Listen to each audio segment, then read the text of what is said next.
Hey, lalu. Oh nee, opa la, hè?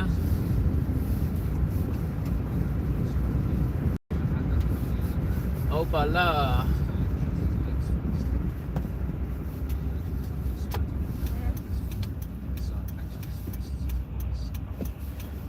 Meneertje la.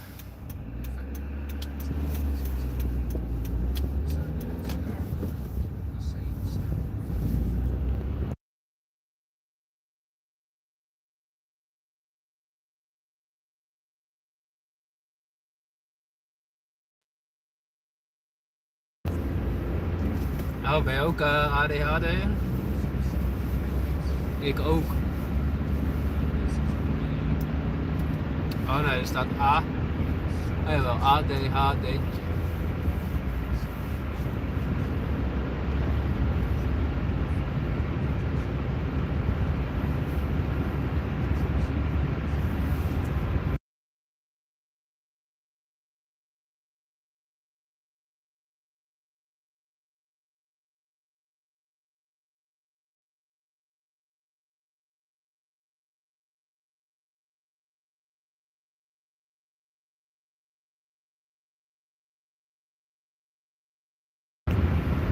Oh ja, zit je aan de Ritalin?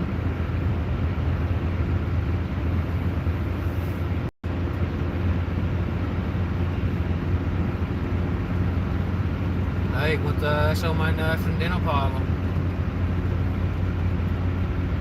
Dan ben ik denk ik niet eerder dan 6:30 weer thuis.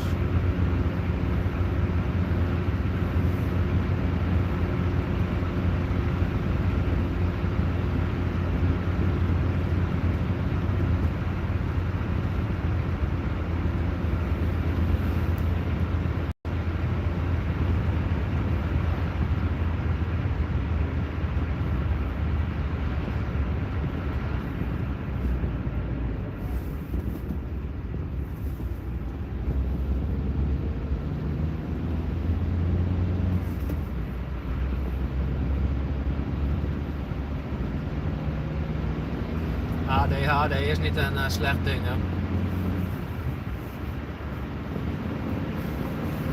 Ja, gisteren was het goed. Veel met mijn neefje gespeeld en zijn maat.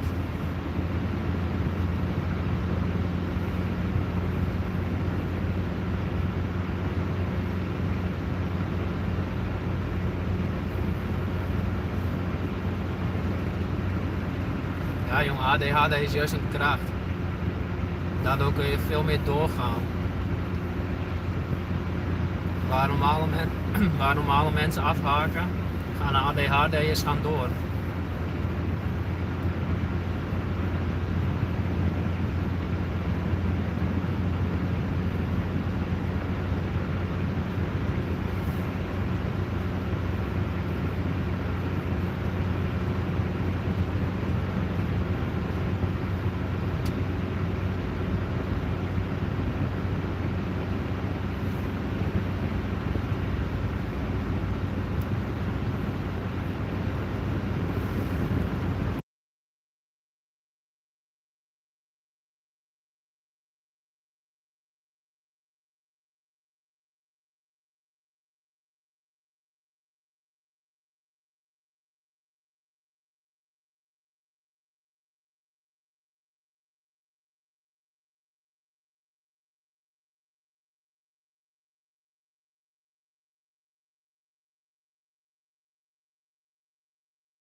Oké, zeer snel later. Meneer Laatje. ADHD'tje.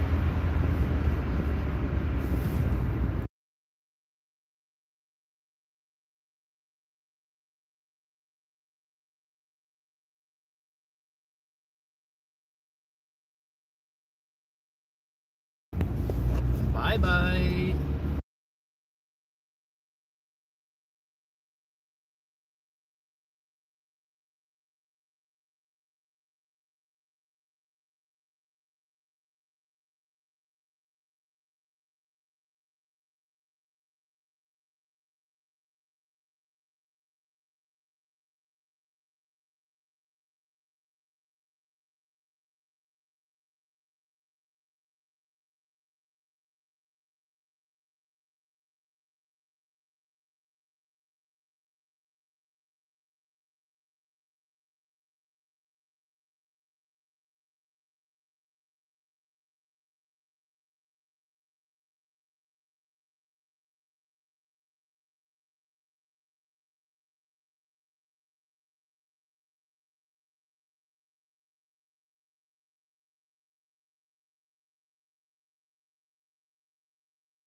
Another sound came then, a series of hard cracks that had the sons of the Woyela yelping and falling back.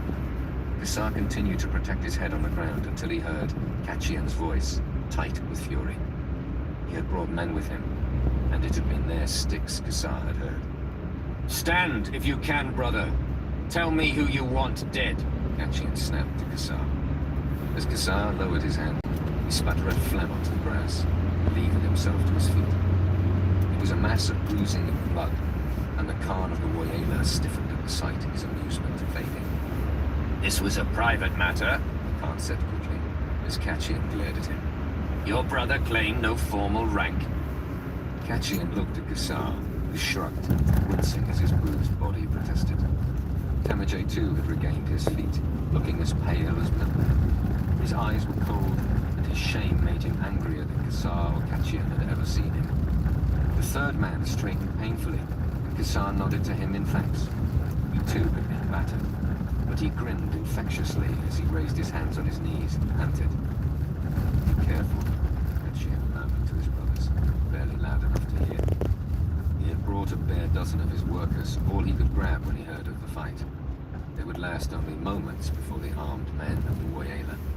Hard eyes in the crowd watched the scene, and the Khan regained some of his confidence. "Honor has been satisfied," he declared. "There is no grudge between us." He turned to Kassar to see how his words had been received. Kassar stood, smiling crookedly. He had heard the sound of marching feet coming closer. All of those who stood there stiffened in alarm at the jingling approach of armored warriors. It could only be Genghis.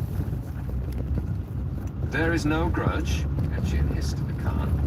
"That is not for you to decide, Woyala." All eyes turned to see Genghis coming. He walked with Arslan and 5 other men in full armor. All carried drawn blades, and the Woyala sons glanced at each other in dawning worry at what they had done.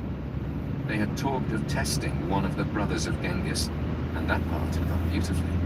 Only the arrival of Temujin had dragged them into deeper water, and none of them knew how it would be resolved. Genghis took in the scene, his face a mask. His gaze lingered on Temujin, and for a moment the yellow eyes tightened at the sight of his little brother's trembling hands. The Khan of the Woyala spoke before anyone else. "This is already settled, Lord," He said. "It was merely a diversion, a fight over a horse. He swallowed dryly. There is no need for you to rule on this." Genghis nodded. Katian controlled his anger to reply in a calm voice. "I do not know what started it. Kassar can tell you that." Kassar winced at hearing his name. Under Genghis's stare, he considered his words carefully. The entire camp would hear eventually, and he could not be seen to complain like a child to his father. Not if he expected to lead them in war afterwards. "I am satisfied with my part in this, brother," he said through gritted teeth. "If I have need to discuss it further with these men, I will do so on another day." "You will not," he said, understanding the implied threat as well as the Woyala sons did themselves. "I forbid it." Kassar bowed his head. "As you say, Lord," he replied. Genghis looked at Temujin, seeing the shame in his public beating, coupled with the bright rage that had surprised Kassar and Katian before. "You too are marked, Temujin. I cannot believe you were part of this." "He tried to stop it," Katian replied. "They knocked him to his knees and—" "Enough! Temujin snapped. In time I will return every blow." Blushing red, he seemed close to tears like a child. Genghis stared at him, and his own anger suddenly broke free. With a grunt, he shook his head and strode through the brothers of the Woyala. One of them was too slow, and Genghis barged him down with his shoulder, barely seeming to feel the impact. The Khan raised his hands in a plea, but Genghis grabbed his deal and yanked him forward. As he unsheathed his sword, the Woyala warriors drew their own in a rasp of metal. "Hold!" Genghis roared at them, a voice that had carried across 100 battles.